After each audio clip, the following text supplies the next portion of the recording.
अजमी मुसलमान अरबी नहीं अरबी गए, ये नोट कर लीजिए, इसलिए कि अरबों को अल्लाह ने फजीलत दी थी, मोहम्मद उनमें से थे सल्लल्लाहु अलैहि वसल्लम, ये रुतबा बुलंद बिला जिनको मिल गया।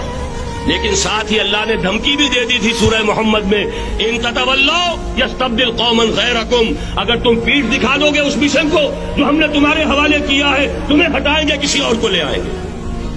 और ये बात हो चुकी है 13वीं सदी ईस्वी में, 1258 में जब सुकूत बगदाद हुआ है, अरबों के हाथ से आलम इस्लाम की क़यादत छीन ली गई, मासूम कर दिया।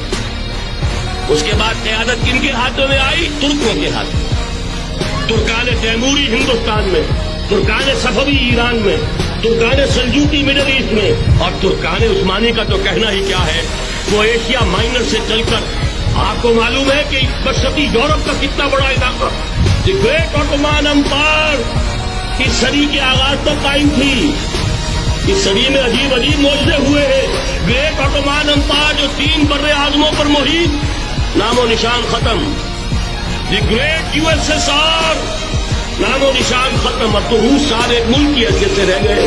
ये इस सदी में दो और वक्त नहीं है, मैं और आपको क्या बताऊं, इस सदी में तो बड़े बड़े अजीब आजूबे हुए हैं, बड़ी बड़ी 2 अजीम जंगें हो चुकी है, तीसरी जो है सर पर खड़ी है, दूर नहीं है, जिसको हदीस में कहा गया है अल मलहमतुल उज़्मा, तारीख इंसानी की अजीम तरीन जंग, और वही सलीबी जंग जिसका आगाज बोस्निया से हो चुका है। बहरहाल इस वक्त जो मैं कह रहा था, वरना मेरे पास तो यानी ये कि दर्द दिल कहने के लिए वक्त नहीं है, मुझे अपनी बात को महदूद करना पड़ रहा है।